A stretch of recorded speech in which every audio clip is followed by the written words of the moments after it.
Well, we'll go on. This breaking news gives us a new topic to talk about, definitely on the other side. A Senate minority leader, he's ranking leader in the Senate because Republicans are not in leadership majority. Mitch McConnell will step down from his post in November. And we know that he is the longest serving Senate leader in history who's maintained his power in the face of dramatic convulsions in the Republican Party for nearly 2 decades. They've had a lot of change. Well, let's not even ignore the stuff that's happened on the other side and is happening now. I'm reading to you, just so you know, from the Associated Press. So it is written with some interesting color. McConnell just turned 82 last week and was set to announce his decision today in well of the Senate, a place where he looked in awe from its back benches in 1985 when he arrived, and where he grew increasingly comfortable in front row seat afforded by party leaders. Again, Mitch McConnell is stepping down, and he'll leave his job as the leader of Republicans in the Senate in November. He has taken a lot of heat lately, some of it over deals that Republicans, wider, particularly in the House across chamber, have not agreed upon. This latest round on the border bill, which originally had aid for Ukraine, $60+ billion. It had, money for other countries like Israel in the Hamas war, so on and so forth. But it only had a smaller amount, not even a third of what was going to Ukraine for the U.S. border, and it was a border bill. Now, what were the conversations like that got Republicans in the Senate to the point where that would even be under discussion, because Republicans in the House had already sent H.R. 2. Jason, I come to you. You were a leadership for Republicans in the House. You were chairman of the Oversight Committee. You've been on the Hill. What does his departure mean in November?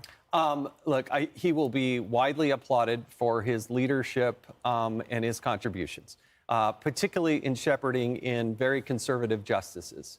I think he led that effort, and if you look at the makeup of the Supreme Court, you can thank Mitch McConnell. Mostly under Trump. Mostly under Trump, but leading the way through that. This is the right move. Republicans needed some new leadership. I think he's making it at the right time. I really did appreciate Mitch McConnell for recently, in the last couple of days, signaling that he was going to endorse Donald Trump, because it's no secret that the two did not get along, but to come together to fight to win the presidency for the Republican Party, I think was an important move. Yeah, and it's an interesting point, Tammy, because he's staying through November. Yeah. Yeah. And that makes sense. That makes sense. Can we just talk about the heat that McConnell has felt recently? Well, he's had some health issues. Those were very public. That was another indication that, Americans were thinking, we do need some change. Trump's popularity is an indication, separate from the man himself, that Americans are tired of the status quo. He represents that status quo. There's arguments from the Democrat side and the Republicans about age. Well, that's not always an issue. It's the associated problems with age. But we have this man to thank for keeping Merrick Garland off the Supreme Court.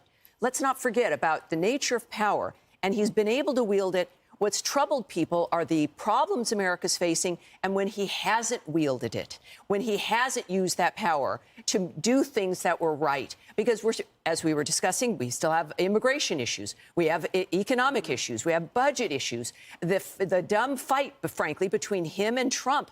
The American people are having a say, and I think clearly for a variety of reasons, this is the correct move. Emily? Yeah, I think it's interesting. He's 82 years old.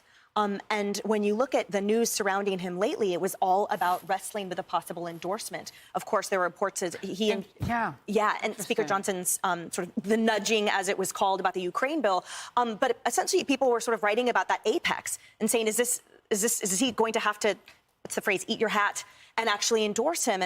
And could that be truly palatable? And so the question sort of remains as you analyze why. That might have a lot to do with it if he felt it was just impossible for him to do. They've not spoken reportedly since 2020 and have been clearly acrimonious in public. Interesting questions. Kayleigh? Yeah, there's been some reporting over the past few days about, some of the acrimony that has happened between Mitch McConnell and Donald Trump. They apparently haven't spoken since December of 2020. But the New York Times was reporting that they are trying to make bygones be bygones. They're trying to pave a way for an endorsement. So interesting this comes on the heels of that. I think a legacy, to Jason's point, which he will be remembered for, and he touted widely, is that for the first time in 40 years, there was not a single circuit court vacancy anywhere in the nation for the first time. And that was as of 2020. So he did a lot in that regard. But finally, I think we must look forward to who succeeds him. And Politico has said, we don't know who will succeed him, but we know the person's name is likely John. Either John Thune or John Cornyn. I would note John Cornyn endorsed Trump in January. John Thune did so 2 days ago. That will be interesting to see. Clearly, they're trying to remain in step with what the Republican base is telling us in these elections. All right. We are now learning that Senator Mitch McConnell is set to make remarks at 12:30, which is literally 13 seconds from now. We'll see if he's on time. I'm going to ask the team in our control room if we have a shot of the lectern where he will walk to and what we can show. So, Jason, you were talking about the timing of this, but the inevitability of this as well, just in terms of where he is in his career and maybe what he might want to do at this point other than politics. Yeah, I mean, look, he's been a fixture. Look, he went to the United States Senate when I was a senior in high school. So, you know, he's been there a while. And he is quite a voice. He has lost his step. He has, to Tammy's point, he has had some health issues. And it's just time for a natural transition. At the same time, you've got to be able to make sure that you don't give up that seat too soon, because the makeup of the Senate is such that you don't want to give up that vote. That lame duck session in between the swearing in of a new president and the election there's always nefarious stuff happening. But he's leaving in November. Great point. Well, but he will. This is where they need to clarify.